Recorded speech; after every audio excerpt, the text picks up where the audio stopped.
오늘도 하나님께 사랑 고백한 여러분들에게 그 입술에 복음의 능력을 주시기를 예수님의 이름으로 축복합니다.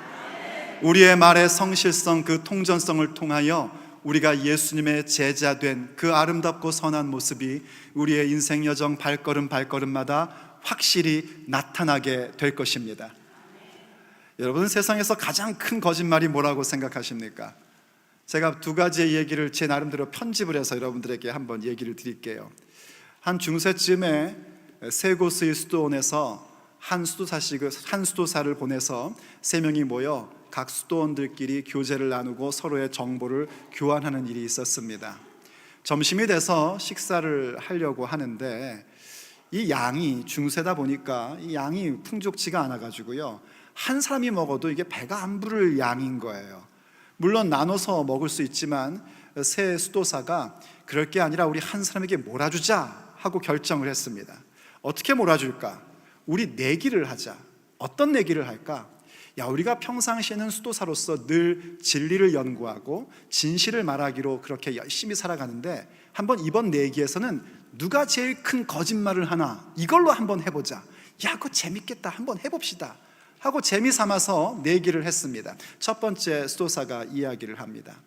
알다시피 우리 수도원은 어마어마하게 크지 않소. 그래서 우리 수도원을 만들 때요, 화장실을 만들 때 굉장히 깊게 팠습니다.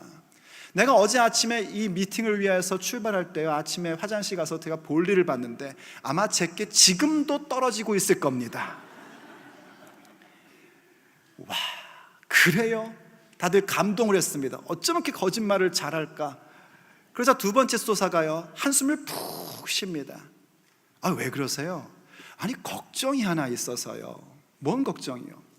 우리 수도원도 수도사들이 참 많아가지고 큰 가마솥을 하나 갖고 있는데요, 이 아침마다 우리 주방 담당하는 수도사들이 이 스프를 들어 배를 타고 나간답니다. 근데 어저께 아침에 그만 풍랑이 일어가지고 이들이 실종이 됐는데 이 찾았나 못 찾았나 참 걱정이네요. 첫 번째 수도사가 얘기합니다. 오늘 점심 당신 겁니다. 내가 졌어. 그러고선 세 번째 수도사를 두 사람이 탁 쳐다본 겁니다. 너도 한마디 해보라는 겁니다. 감탄하고 있던 세 번째 수도사가요, 자기를 쳐다보자 깜짝 놀라는 듯이 이렇게 얘기를 합니다. 아이고, 이거 두 분이 어마어마한 얘기를 하셔가지고 저는 별로 이렇게 참 할 얘기가 없네요. 더군다나 저는 태어나서 지금까지 한 번도 거짓말을 한 적이 없거든요. 그날 점심은 세 번째 수도사가 먹었답니다. 아마 제일 큰 거짓말은 태어나서 한 번도 거짓말한 적 없다, 이게 제일 큰 거짓말일 것 같습니다. 우리도 거짓말하며 삽니다. 거짓말하며 살다 보니까 누군가에게 내 진심을, 내 마음을 얘기할 때 우리는 맹세가 섞인 언어를 포함하여 말하기를 참 좋아합니다. 진짜야, 혹은 이게 거짓말이면 내가 당신 자식이야, 내가 성을 간다, 한국 사람은 심지어 손가락을 자른다, 이런 얘기들도 하시더라고요. 이런 얘기를 하면서 내 진정성이 뭔지, 내 다짐이 얼마나 굳센 것인지를 표현하고 싶어 합니다. 하지만 그 얘기는 무엇을 반증해 주고 있냐면 내 말의 통전성, 성실성이 결여되어 있다는 것을 반증하기도 하는 것입니다. 통전성이라는 말은 영어로는 integrity를 얘기하는 건데 완전하고 일치된 상태를 통전성이라고 얘기합니다. 우리의 말의 통전성을 잃어버리다 보니, 하도 거짓말이 난무하는 세상 속에 살다 보니 우린 자꾸 맹세를 합니다. 여러 가지 방법으로 자기 말의 확실함을 얘기합니다. 오늘 예수님께서 팔복의 은혜, 그 존재에 대한 복을 누리고 살아갈 예수님의 제자들에게 말씀의 진의를 설명해 주는 데 있어서 계속하여 이런 말씀을 오늘 본문에서 얘기하셨습니다. 헛맹세를 하지 말고 내 맹세한 것을 주께 지키라는 것을 너희가 들었다 하시면서 새로운 주제를 말씀해 주십니다. 바로 맹세에 대한 것입니다. 유대인들은 맹세하기를 참 좋아했었습니다. 그리고 성경에서 분명히 여호와의 이름으로 맹세하라 하고 말씀까지 주셨습니다. 근데 자꾸 이것을 많이 어기다 보니까 특별히 레위기 19장 20절 12절에서 이렇게 말씀해 주신 적이 있습니다. 너희는 내 이름으로 거짓 맹세함으로 내 하나님의 이름을 욕되게 하지 말라. 나는 여호와니라 하고 말씀해 주셨습니다. 하나님의 명예를 걸고 살아가야 될 사람들이 하나님 이름을 걸고 맹세를 하는데, 사실 그 이유가 하나님 명예 때문에 하는 것인데 자기의 말의 진정성을 강조하고 싶어서 말하면서 동시에 자꾸 그 맹세가 어겨지는 겁니다. 그래서 본의 아니게 거짓말이 되는 겁니다. 물론 거짓말을 하기 위해서 맹세를 한 적도 있지만, 맹세를 해놓고 내가 연약하기 때문에 그 약속을 어길 때도 있는 겁니다. 그러다 보니 하나님의 이름으로 맹세한다는 것이 유대인들에게는 굉장히 큰 부담으로 왔습니다. 맹세를 안 할 수는 없고 해야 되는데 이게 부담스러워서 유대의 선생님들이 방법을 가르쳐 준 겁니다. 그래, 여호와의 이름으로 맹세하면, 그것 어기면 하나님의 이름을 망령되이 일컫지 말라는 계명까지 어기게끔 될 수 있으니까 이렇게 해라. 여호와의 이름 대신에 하늘을 두고 땅을 두고 맹세를 해라. 예루살렘을 두고 맹세를 해라. 혹은 네 머리를 두고 맹세를 해라 하고 가르쳐 준 겁니다. 심지어는 어떤 것을 걸고 맹세하는 것은 반드시 지켜야 되고 어떤 것을 걸고 맹세한 것은 지키지 않아도 된다라고 가르쳤습니다. 예를 들면 성전에 금을 두고 맹세한 것은 반드시 지켜야 되고 성전을 두고 맹세한 것은 어겨도 괜찮다라고 가르친 겁니다. 본래 이것을 가르쳐준 배경은 이렇답니다. 옛날에 하도 전쟁이 많고 전쟁이 일어나다 보면 포로로 잡힐 때가 있지 않습니까? 그럼 이방 적군들이 우리 편의 정보를 빼내기 위해서 이 포로들에게 여러 가지 얘기를 하고 여러 가지를 묻습니다. 그럼 그때 정보를 줄 때 거짓 정보를 줄 수밖에 없는데, 내 나라 사랑하고 내 국민들 사랑하니까 거짓 정보를 주는데, 이 이방인들이 유대인들이 맹세하는 것은 반드시 지킨다는 걸 알고 있기 때문에 너 그거 맹세할 수 있어? 라고 물은다는 겁니다. 그럼 그때 성전을 두고 맹세하는데 우리 편은 동쪽으로 가서 사실은 서쪽에 숨어 있는데 이렇게 얘기해도 된다는 겁니다. 그건 하나님의 이름을 모욕하는 것이 아니고 그 맹세는 어겨도 된다는 겁니다. 그렇게 원래 만들어준 것인데 유대인들이 이거를 일상에도 끌고 와버린 겁니다. 장사하면서 얘기하는 겁니다. 믿지고 파는 거예요. 진짜요? 내가 성전을 걸고 맹세컨대 남는 거 하나도 없어요. 사실은 거짓말인 거죠. 그런 헛맹세가 유대 사회 속에 계속해서 나오고 있었던 겁니다. 그런 모습을 보고 우리 주님께서 너희들은 그런 거 하지 말라라고 명령하십니다. 팔복의 은혜 존재에 대한 복을 누리고 있는 예수님의 제자들은 그런 헛된 맹세를 해서 누구를 속이거나 누구를 해코지하는 일들을 해서는 안 된다는 겁니다. 오히려 무엇하라고 하시는가? 37절에서 이렇게 말씀하십니다. 오직 너희 말은 옳다 옳다 아니라 아니라 하라. 이에서 지나는 것은 악으로부터 나느니라 하고 말씀하십니다. 그냥 옳다 옳다 아니라 아니라, 옳은 것은 옳다 아닌 것은 아니다, 예스면 예스, 노우면 노 하라는 겁니다. 어떤 글을 읽는데 이런 내용이 나오더라고요. 옳은 것인데 아니라고 하고 아닌 것인데 옳다고 하는 사람들은 위선자랍니다. 내 앞에서는 옳다고 했는데 다른 곳에 가서는 아니다라고 얘기하면 그 사람은 배신자랍니다. 또 어떤 경우에는 옳다와 아니다를 동시에 하는 사람이 있답니다. 그 사람은 이중인격자랍니다. 그리고 어떤 사람은 옳다도 안 하고 아니라도 안 한답니다. 그러면서 얘기하죠. 난 누구의 편도 안 들어. 근데 그 사람들은 기회주의자랍니다. 위선자, 배반자, 이중인격자, 기회주의자는 결코 예수님의 제자된 모습이 아닙니다. 우리는 우리의 말에 있어서 옳다 하면 옳은 것이고 아니다 하면 아닌 것이고, 내가 네 했으면 네인 것이고 아니다 하면 아닌 것으로 보여지는 우리의 말에 통전성을 갖는 자들이 돼야 됩니다. 이러지 말잔 말입니다. 아니야 필요 없어 라고 우리 한국 분들이 특별히 그게 많아요. 아니야 필요 없어 라고 얘기하는데 마음에서는 한 번만 더 물어봐줘, 이러지 말자는 겁니다. 사실은 원하는데 아니야 필요 없어 얘기해서 안 해주면은 삐지고 섭섭해하고 이러지 말자는 겁니다. 자기 말의 통전성을 가질 때 우리의 말 속에 복음의 능력이 나타나기 시작하는 겁니다. 그럼 중요한 것은 그겁니다. 우린 과연 어떻게 우리 말의 통전성을 가질 수 있느냐 하는 겁니다. 여러분도 아시고 저도 알다시피 우리는 지난 주간에도 대답은 하실 필요 없습니다. 몇 번 거짓말을 했을까요? 네, 대답 안 해도 우리는 압니다. 우린 거짓말 본의 아니게 혹은 무서워서 혹은 내 유익을 위해서 했던 사람들입니다. 그런 우리가 어떻게 우리 말의 통전성을 가짐으로 인하여 우리의 말이 생명을 살리고 누군가를 세워주는 그런 복음의 능력을 가진 말이 될 수 있을까요? 오늘 우리가 함께 듣고자 하는 하나님의 메시지입니다. 첫째, 자기 말의 통전성을 갖는 사람은요, 모든 곳에서 하나님의 현존을 인식합니다. 모든 곳에서 하나님의 현존하심을 인식할 때에 우리는 나의 말의 통전성을, 그 성실성을 계속하여 이루어갈 수 있는 것입니다. 오늘 본문 34절과 35절을 보면 예수님께서 이렇게 말씀하셨습니다.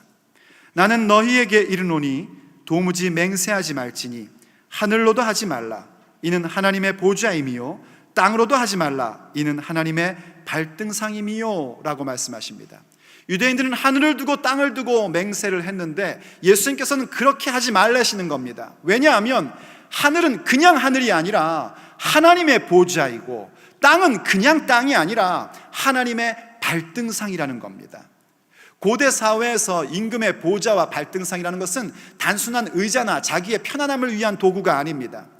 보좌와 발등상이라는 것은 한 임금의 모든 권세와 능력을 가지고 무언가를 공식적으로 선언할 때에 사용하는 자리가 보좌와 발등상입니다.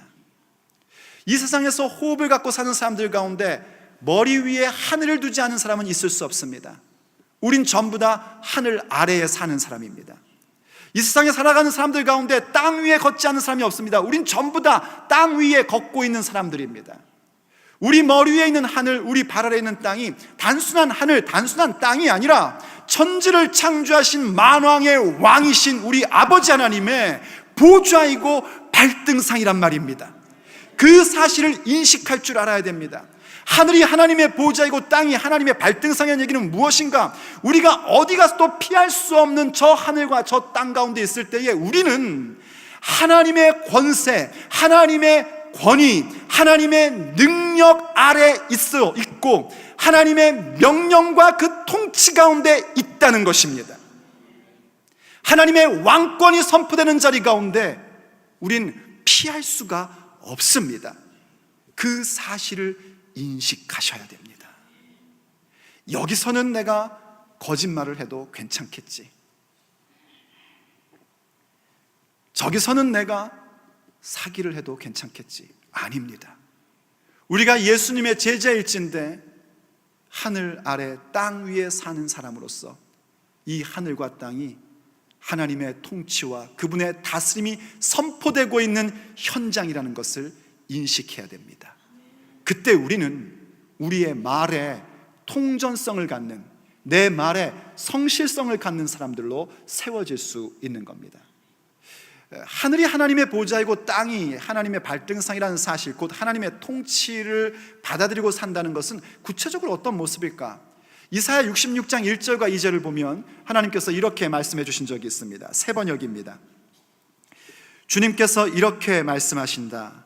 하늘은 나의 보좌요 땅은 내 발 받침대다.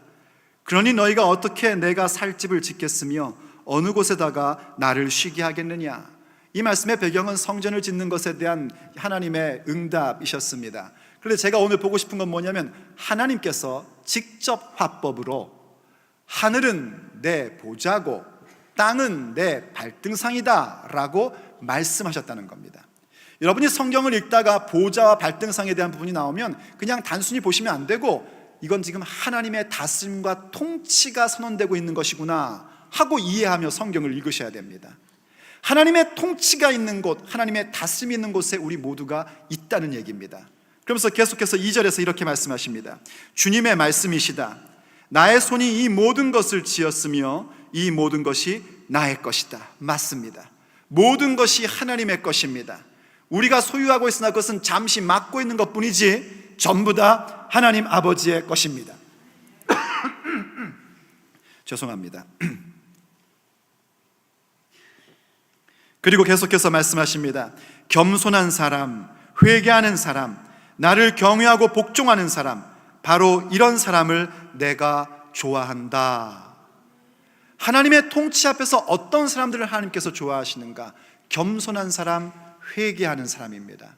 그리고 하나님을 경외하고 복종하는 사람. 개역 한글은 어떻게 번역하고 있냐면 그 말씀 앞에 떠는 자를 하나님께서 기뻐하시고 좋아하신답니다. 우리 부족합니다. 좀 전에도 말씀드렸듯이 우리 거짓말하며 삽니다. 맹세하지만 맹세조차 어기며 사는 그런 사람들입니다. 약속하지만 어길 때가 참 많습니다. 그런데 그럴 때 우리가 그것을 당연한 것처럼 여기면 안 됩니다. 험한 이민 사회를 살려면 어쩔 수 없다라고 여기시면 안 됩니다. 내가 두렵고 부족하고 혹은 내 이익을 위해서 뭔가 거짓을 했다면 우린 주님 앞에 슬퍼할 줄 알아야지 됩니다. 주님 앞에 나와 겸손히 무릎 꿇을 줄 알아야 됩니다. 주의 말씀 앞에 두렵고 떨림으로 서 있을 줄 알아야지 됩니다. 그럴 때에 그 사람이 바로 하나님의 통치와 다스림을 받아들이는 사람이요, 하늘이 하나님의 보좌이고 땅이 하나님의 발등상임을 인정하며 인식하며 사는 예수님의 제자들인 것입니다. 이렇게 지금 겸손한 마음을 갖는다는 것, 그것은 팔복으로 비유하면 심령의 가난함을 갖는 것입니다. 주님 앞에서 울 줄 안다는 것은 바로 애통하는 자가 되는 것이고요, 말씀 앞에 떤다는 것은 온유한 자 되는 겁니다. 그 말씀 앞에 떨므로 인하여 내가 가지고 있는 힘을 이 말씀에 의하여 사용하고자 하는 그 온유함이 있는 것, 그것은 주의 말씀 앞에 떨 때에만, 주의 말씀 앞에 떨림을 가질 수 있을 때에만 가능한 것입니다.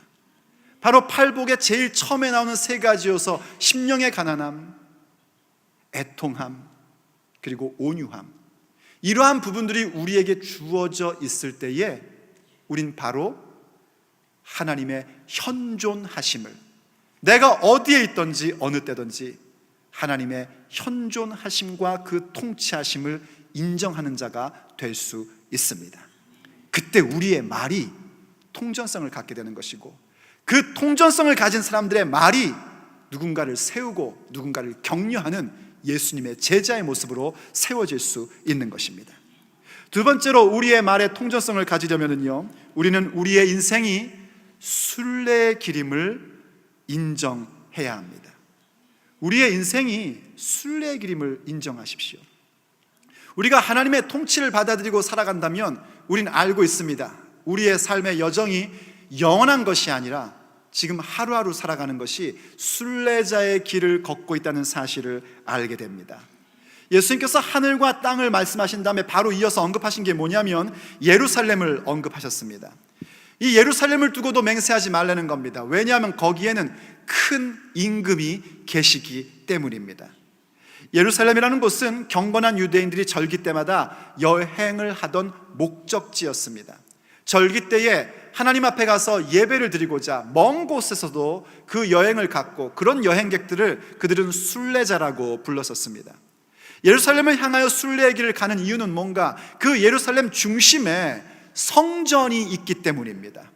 그 성전 가운데 계신 큰 임금께 예배하며 경배하기 위해서 그들은 예루살렘 성을 향하여 간 것입니다.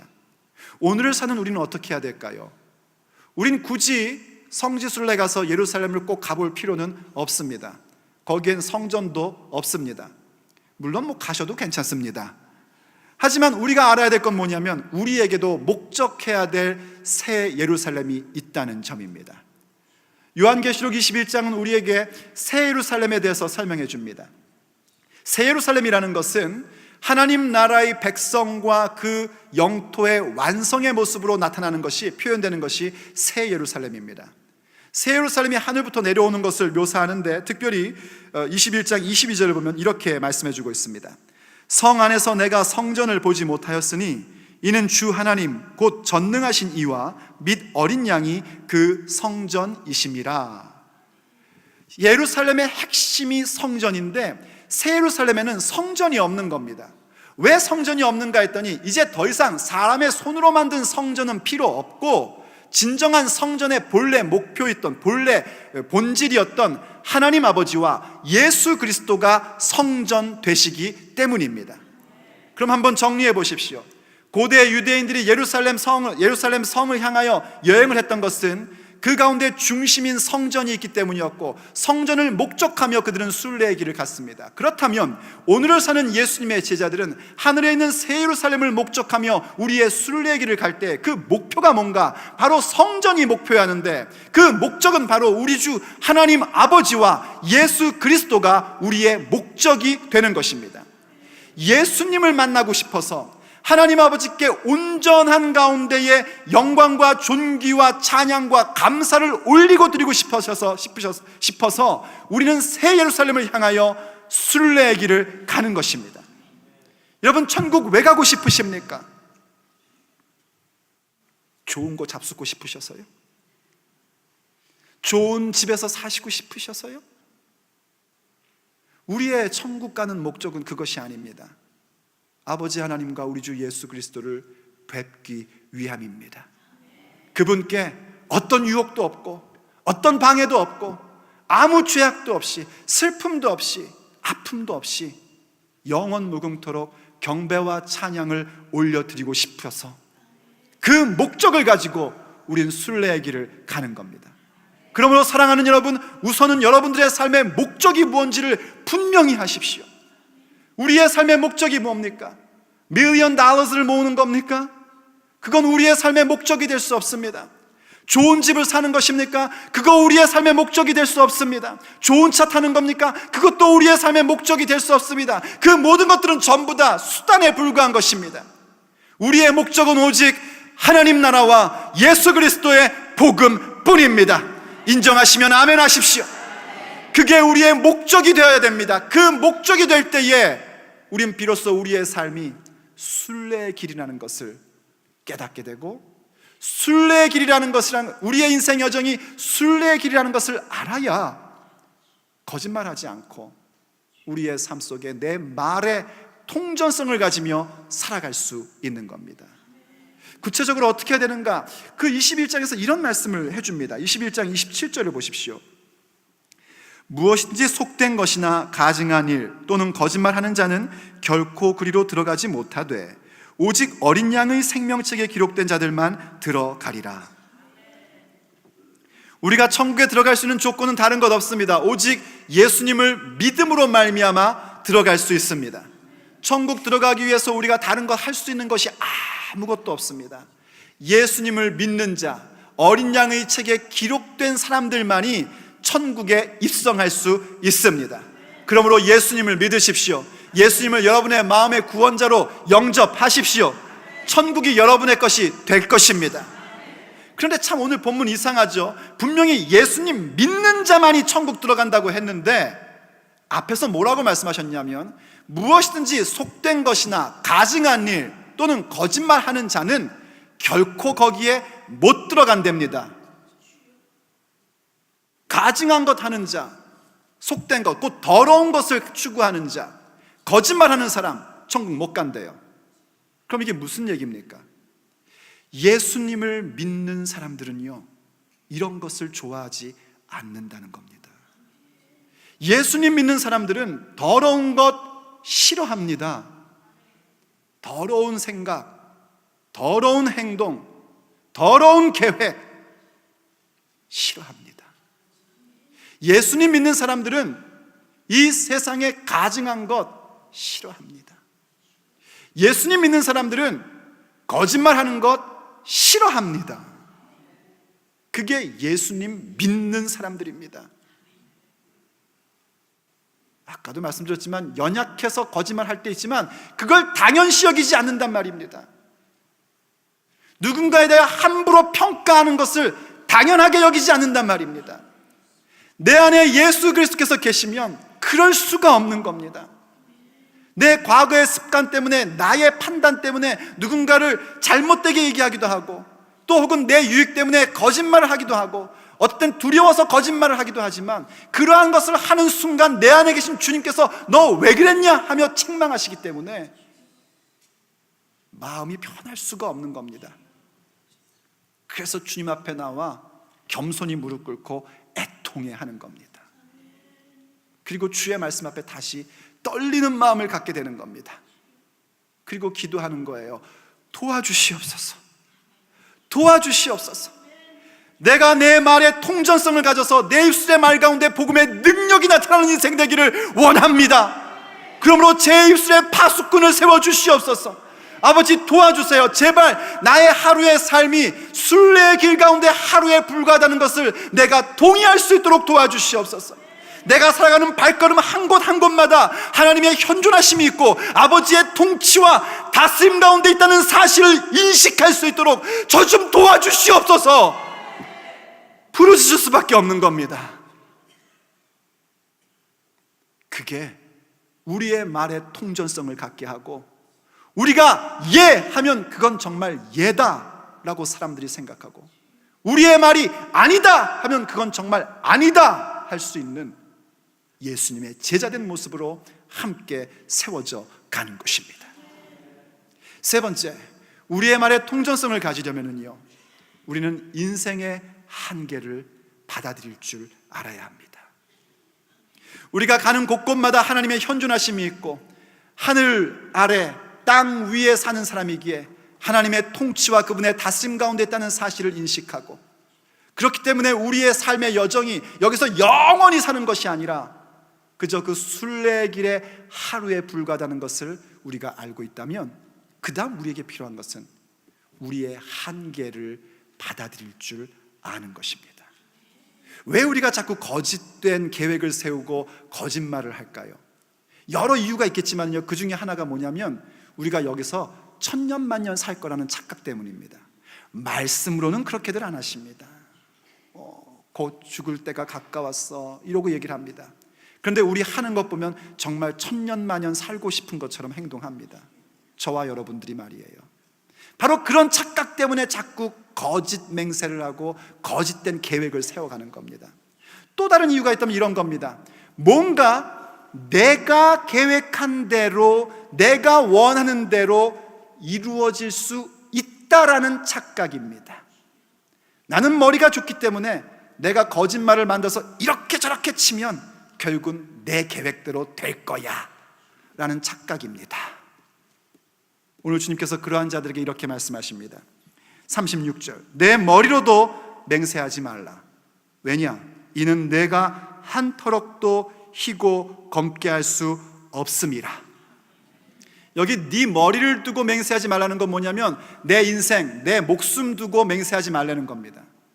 목숨은커녕 네 머리카락 하나도 네 마음대로 할 수 없는, 네 마음대로 희거나 검게 할 수 없는 존재가 너다라는 것을 알라는 겁니다. 참 그거 마음대로 안 됩니다. 제 아내는요, 이거 비밀인데요, 뭐 우리 가족끼리인데 어때요? 나이가 아직 젊지만 흰머리가 나더라고요. 요즘에 흰머리가 엄청 나서요, 맨날 흰머리를 뽑으셔요. 옆에서 보는 저는 그 흰머리가 아까워요. 저는 머리가 계속 뽑히고 있거든요. 머리가 자꾸 저거 주워서 내 머리에 심었으면 좋겠다. 마음대로 안 되더라고요. 그게요, 머리카락 하나도 마음대로 할 수 없는 게 인생입니다. 그랬더니 누가 그러더라고요. 목사님, 흰머리를 검게는 만들 수 있어요. 염색할 수 있걸랑요. 그게 문제입니다. 염색을 하는 것은 감추는 것이지 바꾸는 게 아닙니다. 잠시 감추었을 뿐입니다. 감출 수 있는 것이 내가 뭔가를 바꿀 수 있다는 것을 말하는 게 아닙니다. 감출 수 있는 것이 영원한 법이 없습니다. 왜 인류가 자꾸 하나님으로부터 멀어지고 있는가? 바로 그 부분 때문입니다. 인류의 한계가 분명함에도 불구하고 인류는 전부 다 한계 속에 있습니다. 많은 것을 할 수 있는 것 같지만 사실 인류는 능력의 한계를 가지고 있고 수명의 한계를 가지고 있고 의의 한계를 갖고 있는 게 우리 사람의 현 주소입니다. 그런데 이것을 과학으로, 문명으로, 테크놀로지로 감춥니다. 그리고 우리에게는 불가능이 없다고 얘기를 합니다. 착각하고 사는 겁니다. 감추었을 뿐이지 어떤 것도 계속해서 영원할 수는 없습니다. 우리가 우리의 삶이 한계가 있다는 것을 늘 인정하고 사실 줄 알아야 됩니다.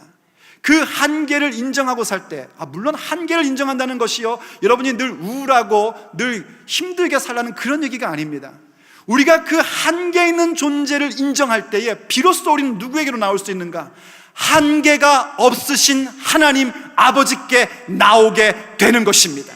그분을 의지하는 것입니다. 나는 능력이 없고 나의 능력은 한계가 있고 나의 힘은 한계가 있기 때문에 무한하신 예수 그리스도의 능력, 그 이름의 권세에 내가 접붙여 살기를 원하며 나오게 되는 겁니다. 그게 우리의 능력입니다. 예수님의 이름의 능력이 나의 능력이 되고 예수님의 보혈의 권세가 나의 권세가 되는 것, 그것은 오직 나는 한계를 가진 사람이라는 사실을 받아들일 때에만 가능한 일입니다. 그리고 그렇게 나의 한계를 인정할 때에 우린 비로소 예수 그리스도의 능력, 예수님의 보혈의 권세를 가지고 내 말의 통전성을 일구어가는 주님의 제자가 되는 것입니다. 예수님을 의지하고 하나님을 의지한다는 게 뭘까요? 베드로전서 1장 24절과 25절이 우리에게 이렇게 말씀해 줍니다. 그러므로 모든 육체는 풀과 같고 그 모든 영광은 풀의 꽃과 같으니 풀은 마르고 꽃은 떨어지되 오직 주의 말씀은 세세토록 있도다 하였으니 너희에게 전한 복음이 곧 이 말씀이니라. 물론 육체 가운데도 영광이 있긴 있습니다. 풀 같은 육체 속에서도 영광이 있긴 있네요. 그런데 그 영광은 풀의 꽃과 같습니다. 풀은 떨어지고 꽃은 시들 수밖에 없는 게 사실입니다. 우리가 이 땅에서 누릴 수 있는 영광이라는 것 전부 다 떨어지는 꽃과 같은 겁니다. 아무것도 아닙니다. 주님 오시는 날 아무것도 아닌 것이 되어버립니다. 영원한 것은 오직 주님의 말씀뿐입니다. 영원한 것은 오직 하나님의 영광뿐입니다. 우리가 우리의 한계를 인식하고 주님 앞에 나올 때에 하나님의 영광 가운데 동참되는 자가 되는 것이며 말씀의 그 능력이 우리의 삶의 능력으로 나타나게 됩니다. 그때 우리의 말에는 통전성이 이루어지게 되는 것이고 우리의 말 가운데 복음의 능력이 나타나서 우리의 말이 사람을 죽이거나 해하는 것이 아니라 생명을 살리는 말로 세워진 바 되는 것입니다. 그게 제자의 모습입니다. 사랑하는 성도 여러분, 우린 참 못나고 부족한 사람들입니다. 저 역시 부족하고 못난 사람입니다. 그렇다고 해서 우리가 포기해서는 안 됩니다. 우리의 말에 통전성을 갖는 그 일, 주님의 그 명령에 대하여 포기해서는 안 됩니다. 오늘도 우리가 주님의 현존 앞에 그분의 통치 가운데 있다는 사실을 인식하면서 오늘 하루하루의 삶이 천국을 향한, 주님 만나는 그 목적을 향한 순례자의 길임을 기억하십시오. 그리고 내 한계를 인정하며 주님의 능력 가운데로 들어오십시오. 간구하십시오. 기도하십시오. 주께서 나에게 팔복의 은혜를 주셨고 존재에 대한 복을 누리게 하시는데 어찌 내가 내 말의 통전성을 잃어버리며 살 수 있습니까? 내 능력으로는 안 됩니다. 내 힘으로는 안 됩니다. 그러므로 도와주시옵소서. 성령으로 나를 장악하여 주시옵소서. 성령님의 말하게 하심을 따라 말하는 자가 되게 하여 주시옵소서. 그 기도를 드리는 자들에게 주께서 우리의 언어의 통전성을 심어넣어 주실 것입니다. 우리의 그 모습을 통해서 우리가 주님의 제자임을 증명하시면서 이 어두운 세상 가운데 주의 빛을 비추어 주실 것입니다. 기도하시겠습니다. 사랑하는 아버지 하나님, 오늘도 우리에게 말씀으로 훈계하시며 가야 할 길이 무엇인지 가르쳐 주셔서 감사드립니다.